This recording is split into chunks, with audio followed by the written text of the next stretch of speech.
देखिए, जम्मू कश्मीर के सियासी दंगल में अगर अब्दुल्ला परिवार की बात न करें तो चुनाव अधूरा रहता है, सियासत अधूरी रहती है। और अगर अब्दुल्ला परिवार की बात करें तो फारूक साहब का जिक्र न हो, ऐसा कैसे हो सकता है। हमारे साथ फारूक अब्दुल्ला, पूर्व मुख्यमंत्री जम्मू कश्मीर हैं।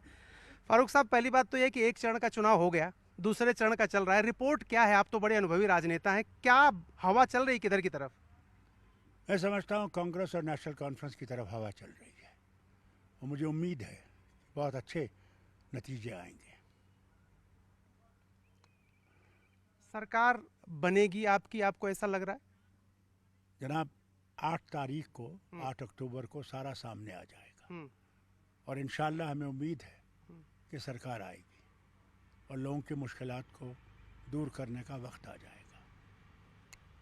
फारूक साहब, आप तो काफ़ी दिनों तक मुख्यमंत्री रहे, इतने लंबे अरसे से।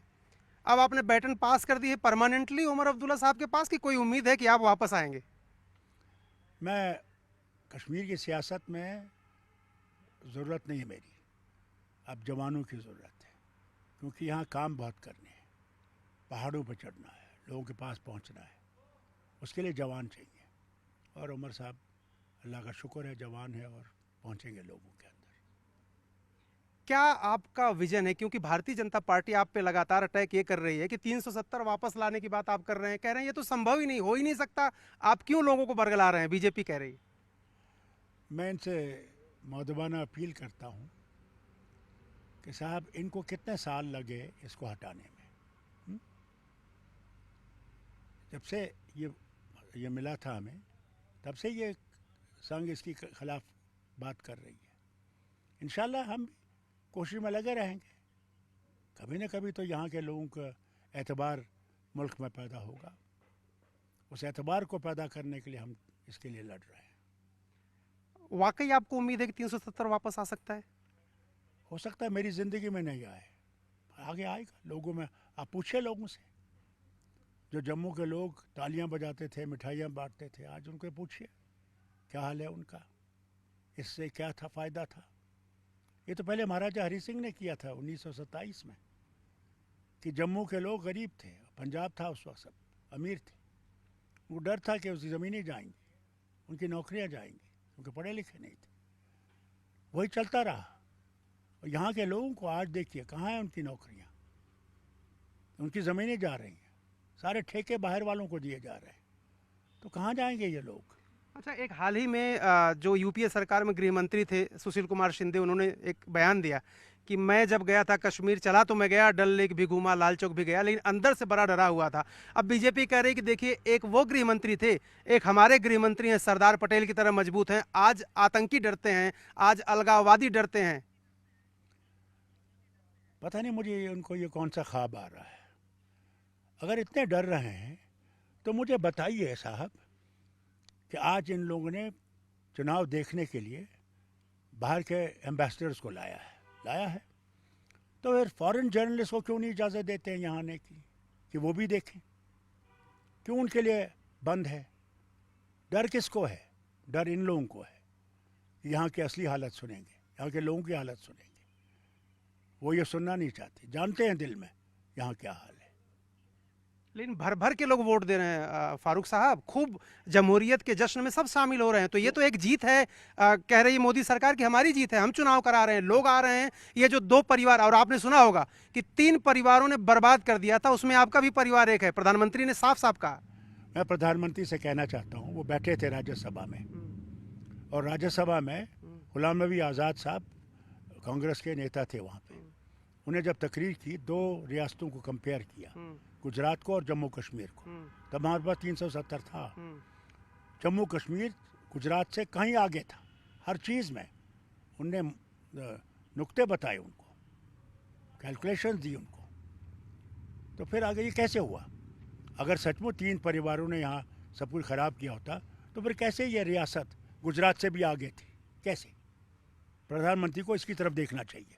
और प्रधानमंत्री से मैं ये भी कहूँगा, क्या वो मुफ्ती साहब के साथ नहीं बैठे थे? हैं? तब मुफ्ती साहब बिल्कुल ठीक थे, पीडीपी बिल्कुल ठीक थी, उनकी बेटी के साथ बैठे, बिल्कुल ठीक थी।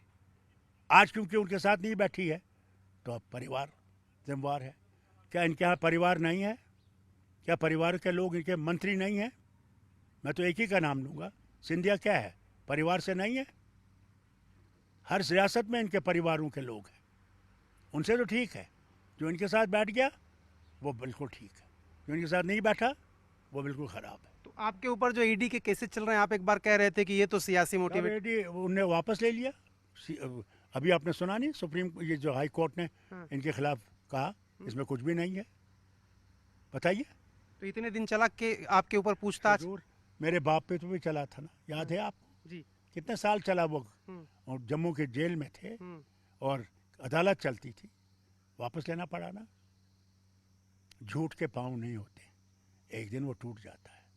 सच आखिरकार उभर आता है। हाँ, वक्त लगता है, सच को उभरने के लिए वक्त लगता है, मगर आता है एक दिन। एक सवाल है फारूक साहब कि नेशनल कॉन्फ्रेंस ज़्यादा सीटें लड़ रही है, कांग्रेस कम सीटें लड़ रही है, तो जाहिर सी बात है मुख्यमंत्री पद का दावा तो आप ही का है, उमर अब्दुल्ला का ही है। देखिए, इसका फैसला जब इलेक्शन ख़त्म हो जाएगा, हम क्यों आगे इतना दौड़ रहे हैं? पहले नतीजे आने दीजिए, उसके बाद देखेंगे क्या होगा। दोनों हम लोग साथी हैं। हम लोग नफ़रत की आग को बुझाना चाहते हैं, मोहब्बत की आग को न सिर्फ कश्मीर में बल्कि सारे हिंदुस्तान में लाना चाहते हैं कि मोहब्बत आए। लोगों की जो नफ़रत इन्हें पैदा की है, हिंदू मुसलमान सिख ईसाई की आपस में बांटने की कोशिश कर रहे हैं, हम उस नफ़रत को ख़त्म करना चाहते हैं। ये जो एक फारूक साहब, मैं आपसे एक सवाल ये पूछना चाहता हूँ कि पहले थोड़ा ये मीरवाइज उमर फारूक, हुर्रियत कॉन्फ्रेंस, रोज पत्थरबाजी, रोज बंद, क्या स्थिति जो बीजेपी कह रही कि बहुत सुधर गई, आपको क्या लग रहा है स्थिति सुधरी है? क्योंकि मैं भी घूम रहा हूँ, मैं देख रहा हूँ पहले लाल चौक पे 4 बजे के बाद मना कर देते सिक्योरिटी वाले, आपको नहीं जाना है। पत्थरबाजी, रास्ते रास्ते में फेंसिंग, उन चीज़ों हालात में बहुत आमूलचूल बदलाव दिख रहा है। लोगों में बदलाव आया है। लोग ये समझते हैं इससे काम नहीं बनेगा। ये जो वोट है उसके ज़रिए ये दिखाना चाहते हैं दिल्ली को कि हम तुम्हारे सियासत के साथ नहीं हैं। ये बहुत अच्छी बात हुई और मुझे खुशी है कि ये चीज़ें ख़त्म हो गई। मुझे ये बताइए, ये कहते हैं ना 370 जिम्मेवार है टेररिज्म के लिए, आतंकवाद के लिए। आज ये आतंकवाद कैसे बंद नहीं हुआ? जो जम्मू में आतंकी घटना है और उसके बारे में आप कह रहे हैं। हाँ अभी किश्तवाड़ में हुआ कुछ दिन पहले। अगर हमारे वक्त में कल हुकूमत आएगी और आतंकवाद होगा, आसमान से ही उठाएंगे इसको। आज ये कोई बात नहीं करते इसके बारे में। क्या इन्होंने बात की जिस लड़की का बलात्कार हुआ राम मंदिर में? क्या प्रधानमंत्री ने इसके बारे में बात की? क्या होम मिनिस्टर अमित शाह साहब ने बात की? या वहाँ के मुख्यमंत्री यूपी ने बात की? नहीं। अगर वहाँ दूसरी सरकार होती तो दुनिया में डोल बजाते होते। तो ये आतंकी आ कैसे रहे, जो आप जो इशारा कर रहे हैं जम्मू की तरफ, ये आतंकी आ कैसे रहे? ये आप हिंदुस्तान की हुकूमत से पूछिए जो दिल्ली में बैठी हुई है। अमित शाह साहब से पूछिए ये कहाँ से आ रहा है। आप बताइए, क्योंकि ये अंदर के हैं या बाहर के हैं, कहाँ के लोग हैं? अगर मैंने इनको देखा होता और मुझे दिखाया होता तो मैं बताता ये कहाँ के हैं। हम लोगों को तो कुछ दिखाते ही नहीं है, हमें तो पता ही नहीं है कहाँ से क्या है, कुछ भी पता नहीं हमें। कुछ भी पता नहीं मतलब? कुछ आप भी पूर्व नहीं है। मुख्यमंत्री हैं, नहीं, सियासी धारा में सबसे ज्यादा रसूख वाले हैं। तब मुझे पता था क्योंकि मुझे इंटेलिजेंस रिपोर्ट्स आती थी। मैं ही था जिसने यूनिफाइड कमांड बनाया यहाँ पे कि सब इंटेलिजेंस एजेंसी एक जगह आ गई। पहले नहीं तो हर एक इंटेलिजेंस एजेंसी अलग अलग थी और मुझे उस वक्त मिलिट्री के जो जनरल थे उनने अपोज किया था यूनिफाइड कमांड को। इस यूनिफाइड कमांड की मेहरबानी से उस वक्त से हमें पूरी खबर आती है। इसके लिए इनको शुक्र करना चाहिए कि मेरे में वो बुद्धि थी कि मैंने वो बनाया। अब आपने ऐसी बात कही तो एक और हाल में बहुत चर्चा हुई, एक सीरीज बनी जो विमान अपहरण हुआ था हिंदुस्तान का, जो कंधार गया था, जिसमें आपने मना कर दिया था। उसके मुताबिक जरा आप बताइए कि क्या कौन आया था आपके पास और आपने क्यों मना किया कि भाई नहीं, हम छोड़ेंगे किसी को चाहे कुछ हो जाए? देखिए, ये बहुत लंबी कहानी, इसको छोटा करना ज़रूरी है। जब ये कंधार ले गए जहाज़, हमारे पास 3 कैदी थे, मौलाना अजहर, लटरम और एक और साहब। बड़ी मुश्किल से हमने इनको पकड़ा था, बहुत मुश्किल से। आप पूछिए हमारे पुलिस से, हमारी आर्मी के जवानों से कि कितना मुश्किल था इनको पकड़ना। पकड़ लिया।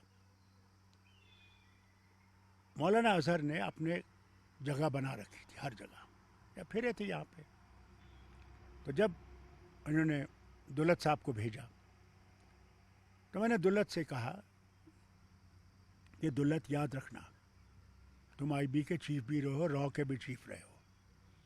ये लोग जब छोड़े जाएंगे, ये वहाँ से अब आपको वहाँ से ये चलाएंगे, ये जो आतंकवाद है यही चलाएंगे, क्योंकि उनको पता है कहाँ जाना है, कहाँ करना है, क्या करना है।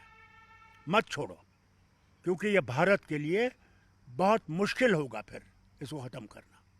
मेहरबानी करके मैंने वज़ीर आज़म से बात की, उस वक्त के एनआई जो नेशनल सिक्योरिटी एडवाइज़र थे उनसे बात की, मैंने ये जो है अपने फॉरेन मिनिस्टर थे उनसे बात की, अडवाणी जी होम मिनिस्टर थे, इनसे बात की। मैंने जितना हो सका मैंने जोर लगाया, मत छोड़िए। हम झुक गए, हम आतंकवाद के सामने झुक गए, भारत को गिराया हमने इनके सामने। मुझे अफसोस इस बात का है। एक सवाल और है कि आप चूंकि राहुल गांधी के साथ आपका गठबंधन है, तो आपके बयानों पे जवाब उनको देना पड़ता है देश में। अब जैसे बीजेपी उनसे पूछती कि आप बताइए क्या आप फारूक अब्दुल्ला के साथ हैं 370 वापस लाने के लिए, अब वो परेशान हो जाते हैं क्योंकि कांग्रेस जो है राष्ट्रीय राजनीति करती है, इसलिए वो कह नहीं सकते खुलेआम जा करके। और वो ये जरूर कह सकते हैं कि स्टेटहुड वापस दिलाएंगे, वो ये कह सकते हैं कि दिल्ली की पपेट नहीं होगी सरकार, लेकिन वो इस मुद्दे पर आपके साथ नहीं है। देखिए, उनको नेशनल पॉलिटिक्स देखनी है, वो नेशनल पॉलिटिक्स देखते हैं। फारूक अब्दुल्ला स्टेट पॉलिटिक्स देखता है, लोगों के दिलों की धड़कन देखता है। फ़र्क है इसमें। मैं उनसे ज़ोर नहीं करता हूँ, क्योंकि उन्हें देश को चलाना है, देश को मजबूत करना है। देश के इन जो हम लोगों को बांट रहे हैं, धर्म के नाम पे बांट रहे हैं, इनसे मुकाबला करना है। इसलिए ज़रूरी है कि उस तरफ को देखें। क्या उम्मीद दिख रही है आपको, क्योंकि उधर प्रधानमंत्री नरेंद्र मोदी हैं, अमित शाह हैं, यहाँ राहुल गांधी हैं, भारत जोड़ो यात्रा करके आए। 2029 की बात देखिए, मैं बड़ा जल्दी ही पूछ रहा हूँ आपसे, लेकिन चूंकि आपका अनुभव इतना है, क्या दिख रहा है आपको हिंदुस्तान में? मुझे एक तब्दीली दिखती है।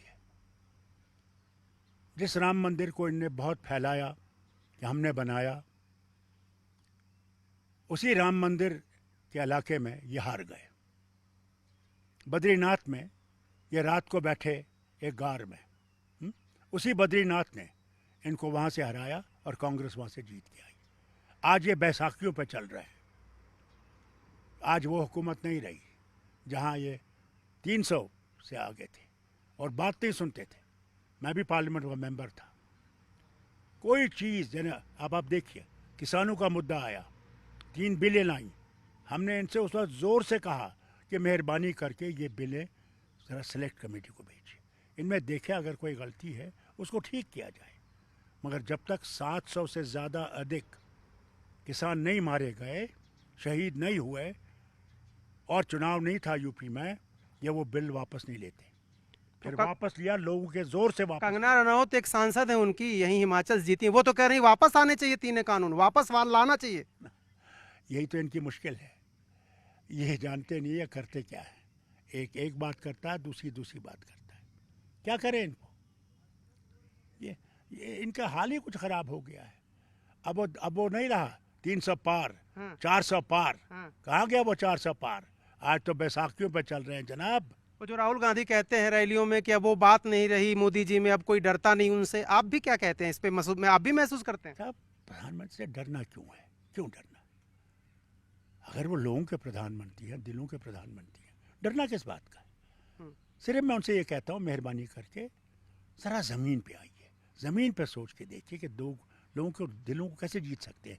नफरत से नहीं जीत सकते। मेरा एक आखिरी सवाल फारूक साहब आपसे है, समय खत्म होने जा रहा है। उत्तर प्रदेश के मुख्यमंत्री योगी आदित्यनाथ के बारे में जो वो फैसले लेते हैं, जो बुलडोजर को लेकर सुप्रीम कोर्ट ने कहा, इन सब बातों को ध्यान में रख के उनके बारे में आप क्या कहना चाह रहे हैं, योगी आदित्यनाथ के बारे में?